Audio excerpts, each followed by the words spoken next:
ছাত্ৰ ছাত্ৰীসকল তোমালোক সকলোকে মোৰ চেনেলটোলৈ স্বাগতম জনাইছোঁ।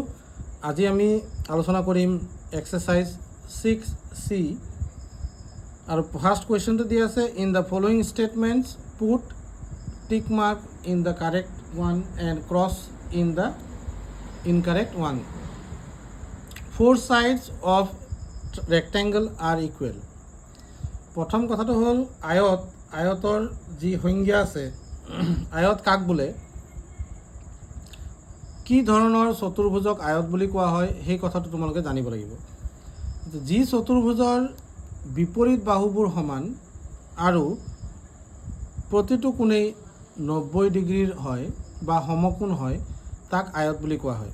এতিয়া আয়তৰ চাৰিওটা বাহু সমান নহয়, গতিকে ইয়াত আমি কি দিব লাগিব, ক্ৰছ দিব লাগিব। নেক্সট প্ৰশ্নটো হ'ল সামান্তৰিকৰ দুয়োযোৰ বিপৰীত বাহু সমান্তৰাল। তো সামান্তৰিক হ'ল এনে এটা চতুৰ্ভুজ যাৰ two pair of opposite sides are parallel। তো a quadrilateral having 2 pair of opposite sides parallel are called parallelogram। So সামান্তৰিকৰ দুয়োযোৰ বিপৰীত বাহু সমান্তৰাল বুলি কৈছে, এইটো শুদ্ধ হ'ব। তাৰপিছত কৈছে ৰম্বাছৰ প্ৰতিটো কোণেই 90 ডিগ্ৰী।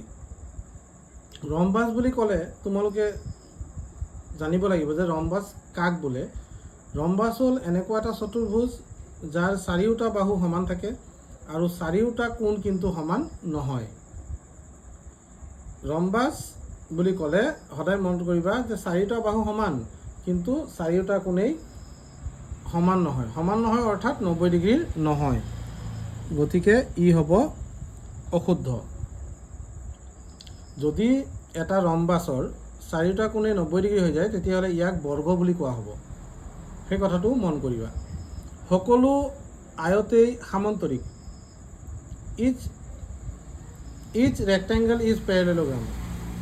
এতিয়া সকলোবোৰ আয়তে সামান্তৰিক হয় কাৰণ আয়তবোৰৰ বিপৰীত বাহুবোৰ সমান হয়, লগতে সমান্তৰালো হয়, যিটো নেকি সামান্তৰিকৰ এটা বৈশিষ্ট্য। গতিকে সকলো আয়তে কি হ'ব, সামান্তৰিক হ'ব। এইটো শুদ্ধ। সকলো সামান্তৰিকেই ৰম্বাছ নহয়, সকলো আয়তেই সামান্তৰিক, এইটো আমি শুদ্ধ দিলোঁ। এতিয়া আহিল 5 নম্বৰত সকলো সামান্তৰিকেই ৰম্বাছ। এই কথাষাৰ চাবা, সকলো সামান্তৰিকে ৰম্বাছ বুলি যদি কয় তেতিয়াহ'লে ৰম্বাছৰ আটাইতকৈ ডাঙৰ বৈশিষ্ট্যটো হ'ল আটাইকেইটা বাহু সমান হ'ব লাগিব, কিন্তু সামান্তৰিকৰ আটাইকেইটা বাহু সমান নহয়, বিপৰীত বাহুবোৰহে সমান, গতিকে এইটো অশুদ্ধ হ'ব। ইয়াত কৈছে সকলো বৰ্গই আয়ত। তোমালোকৰ ইংৰাজীত দি থোৱা আছে each square is a rectangle. All squares are rectangle বুলি ক'লে ইয়াৰ অনুবাদটো মিলিলে হয়। সকলো বৰ্গই আয়ত, অল স্কুৱেৰছ আৰ ৰেক্টেংগলছ, এই কথাটো কিন্তু সঁচা হয়।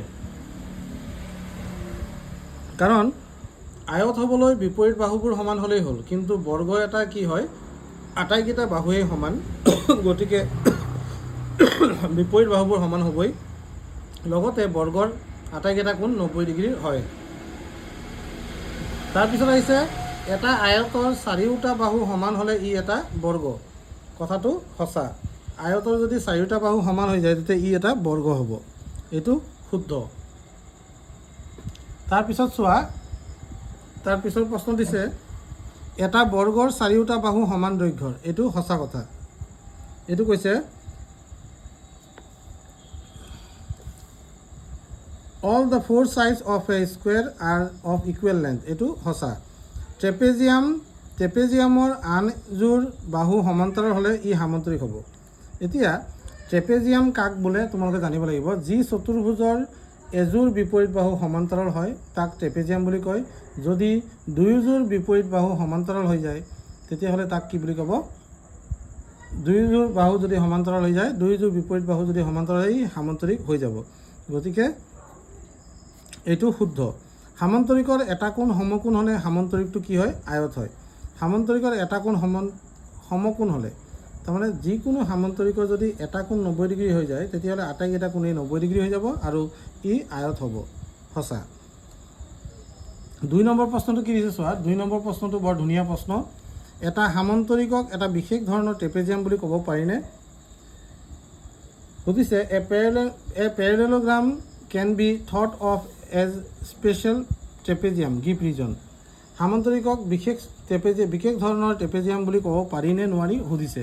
হয়, বিশেষ ট্ৰেপেজিয়াম বুলি ক'ব পাৰি। বিশেষ ধৰণৰ ট্ৰেপেজিয়াম বুলি ক'ব পাৰোঁ, কাৰণ সামান্তৰিকৰ দুযোৰ বিপৰীত বাহু সমান আৰু ট্ৰেপেজিয়াম হ'বলৈ কেৱল এযোৰ বিপৰীত বাহু সমান হ'লেই হৈ যায়। গতিকে সেই ক্ষেত্ৰত সামান্তৰিকক ট্ৰেপেজিয়াম বুলি আমি ক'ব পাৰিম, যাৰ দুয়োযোৰ বিপৰীত বাহু সমান্তৰাল। ইয়াৰ পিছত সকলো বৰ্গই ৰম্বাছ কাৰণ দৰ্শোৱা।